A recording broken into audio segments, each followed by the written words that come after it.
Being funny, you want to be better than everybody else, you want to be the best, the funniest. You cannot define yourself in reference to other external coordinates. You must define yourself internally with your relationship with a higher entity. Think of yourself as a manifestation of some higher thing, some higher frequency. This is the visible realization. And you know that because you can't see atoms, can you? And you certainly can't see the forces that hold atoms together. There, in the micro-quantum world, Richard, lie the answers to everything. We can't understand it with our logical, rational minds, but we feel it intuitively. Get yourself in alignment with that stuff and you beam like the sun. Jeepers creepers. Yeah, man.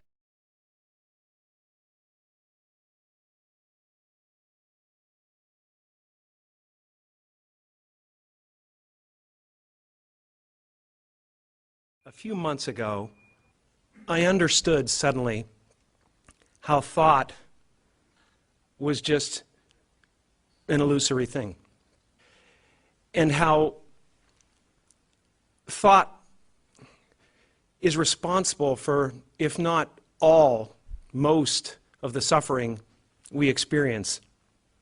And then I suddenly felt like I was looking at these thoughts from another perspective, and I wondered, who is it that's aware that I'm thinking? And suddenly I was thrown into this expansive, amazing feeling of freedom from myself, from my problems. I saw that I was bigger than what I do. I was bigger than my body. I was everything and everyone. I was no longer a fragment of the universe. I was the universe.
Tonight's talk is consciousness, creativity, in the brain. And if you have a golf ball-size consciousness, when you read a book, you'll have a golf ball-size understanding. When you look out, a golf ball-size awareness. And when you wake up in the morning, a golf ball-size wakefulness. But if you could expand that consciousness, then you read the book, more understanding. You look out, more awareness, and when you wake up, more wakefulness. It's consciousness. And there's an ocean of pure, vibrant consciousness inside each one of us. And it's right at the source and base of mind, right at the source of thought, and it's also at the source of all matter.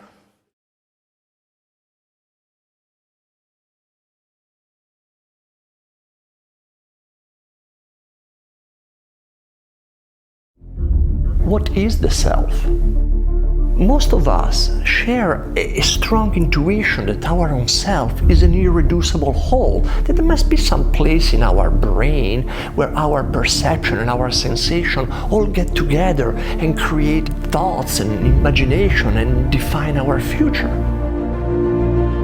But neuroscience today is discovering that there is no single brain structure that embodies the self, and it's pointing to the fact that what is creating the sense of self is a complex mental neurological map allowing us to function as one single organism. Biology tells us that the human body is actually an ecosystem of trillions of bacteria, microbes, viruses, all with their evolutionary agenda.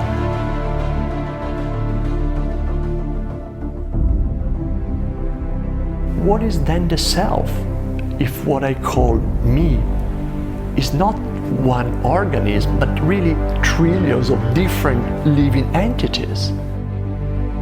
And look at the internet, this amazing web of connection in which each one of us is like a neuron, giving input and receiving information as much as viruses and bacteria are doing inside our body. Body and mind, our skin, can no longer be used to define the boundary of ourself. We are all connected with nature, with billions of people. Could it be this illusionary image of ourselves as separate beings that is keeping us in this perpetual state of anxiety, scarcity, fear, dissatisfaction, and leading us as a society at this very delicate point in evolution with the current ecological, economic, and social crisis?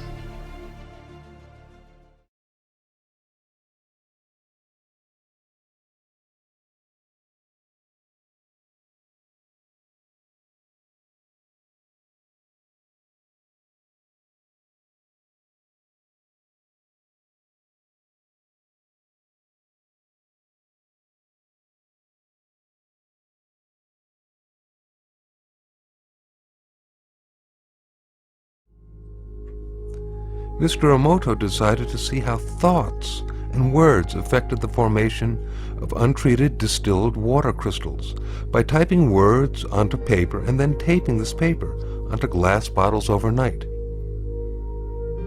This photo shows the effects of the words, "Thank you." This next photo shows the effects of the words, "Love and appreciation." This photo shows the effects of the words, "You make me sick, I will kill you." And here we can compare the effects of "thank you" with the "you make me sick, I will kill you." Very, very different geometric forms being incurred through the intention. Now this photo is of a very polluted and toxic water from the Fujiwara Dam. Here now is the same water from the Fujiwara Dam after a Buddhist monk had offered a prayer over it. Prayer, that sound coupled with intention, seems to have an extraordinary ability of restoring water to its natural, harmonious, geometric symmetry. What is the physics of consciousness? We can ask that question today. What is consciousness? Where does it come from? What are the origins of consciousness? What are the limits of human potential? We're in a position to actually answer that now, I believe, although there's certainly not consensus yet in the scientific community about that. But with the real cutting-edge knowledge, the discovery of the unified field, the so-called superstring field, we now understand that life is fundamentally one. At the basis of all life's diversity, there is unity. At our basis, you and I are one. And that unity at the basis of mind and matter is consciousness, universal consciousness. We have a society with a certain momentum. We have generations of teachers who've gone to teachers' education or members of teachers' unions that don't always support educational innovation. So it may take a generation, unfortunately, it may take a generation now that simple techniques, universal, non-sectarian, scientifically verified techniques exist to gain enlightenment. It still may take a generation before these life-saving technologies to develop consciousness are reintroduced into education. You said non-sectarian. Does that mean like non-religious? Is that what you mean by that? The experience of pure consciousness really transcends any one religion or any one philosophy. It's as scientific as it is religious. It is, after all, a state of functioning of the brain, maximally expanded comprehension. It's the direct subjective experience of the scientifically discovered unified field of all the laws of nature. Is that religious? Perhaps, but it's scientific too. So there's no reason that it should be disbarred from education. Otherwise, we're going to get the same old result. 5% development of our mental potential, another generation of war and terrorism and human cruelty. And that'll go on forever until the experience of life's essential unity is bestowed and the brain is properly developed. Our true consciousness does not exist in our brains or in our bodies. But this illusion of our individual bodies, along with the misinformation of our true origins, has manifested the idea that we all think independently from one another. With this misunderstanding, it would seem impossible to scientifically explain telepathy, clairvoyance, spiritual mediums, and other phenomena dealing with transferring information between sources without physical means of communication. But when you understand that there is a common spiritual bond between all things in the universe, and that we are all part of one divine intelligence, no phenomena is unexplainable. The blank matter within the most basic building blocks of perceivable existence is malleable and molded by intent. This means that consciousness shapes our reality. This seems difficult to accept for most, and it is quite understandable. In modern times, we are taught from an early age how to think rationally and tangibly. This is a very left-brain method of education, and it has more harmful effects than it's given credit for. The left brain deals with logic, details, facts, patterns, practicality, science, and math, as the right brain deals with feeling, intuition, symbols, images, risk-taking, philosophy, and religion. With a deliberate push for government-controlled educational curriculums, generation after generation of the youth are being taught to focus only on the facts, figures, and numbers. Repetition is used to train children subconsciously to accept what they're learning. Children aren't rewarded for questioning the validity of the information they receive. They are ridiculed.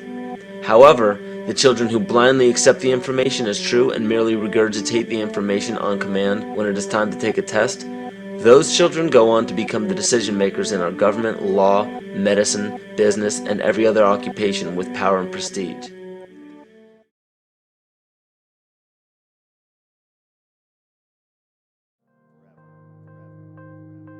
The imagination is the real force behind the evolution. What imagination truly is we think of it as like, oh, I can see things, I can work around problems, I have this idea. But when you imagine an idea, when you imagine a product, you imagine how to design an engine for a car, and when your imagination has this idea for this thing, and then you build it and design it, and boom, it's there. That thought, there was no thought of that before it existed. It's not that people were running around thinking of the car and I know what it's going to look like. There was no thought of it. You created this, or it came to you. There's something from nothing, something from what is that? From the ether, something from these, even if it's just these synapses firing in your mind. What is the signal? What is the root of this signal?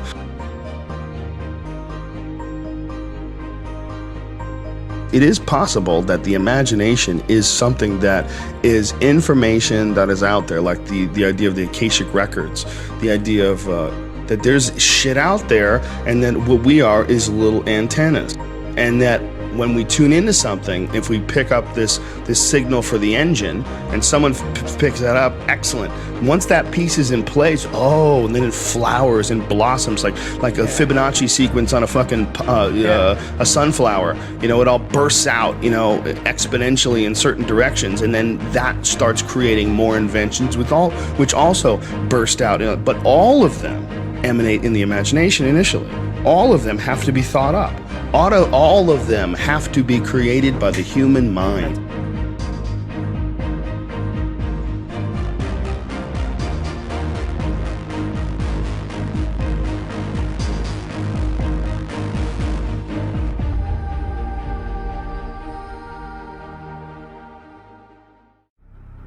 If you believe in things, they have incredible power over you, both good and bad. And who's to say that's not real? There's like the idea of the placebo effect. Like I give you a sugar pill and all of a sudden you feel better because you thought I gave you medicine. Well, still you feel better. People have actually been cured of ailments because of the placebo effect. So what the fuck is happening?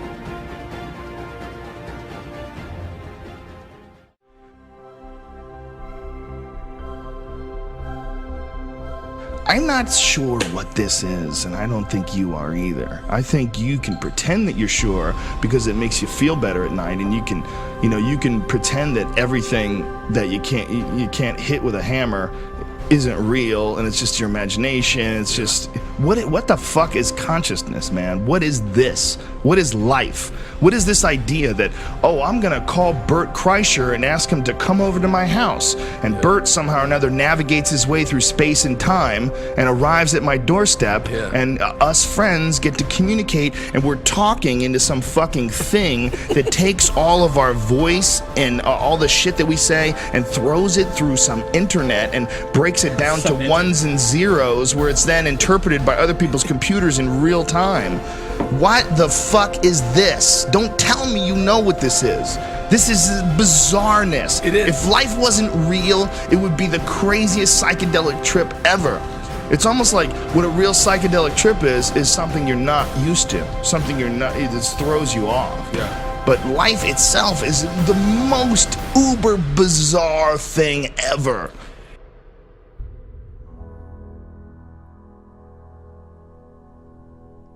Branches were sown by the color of green.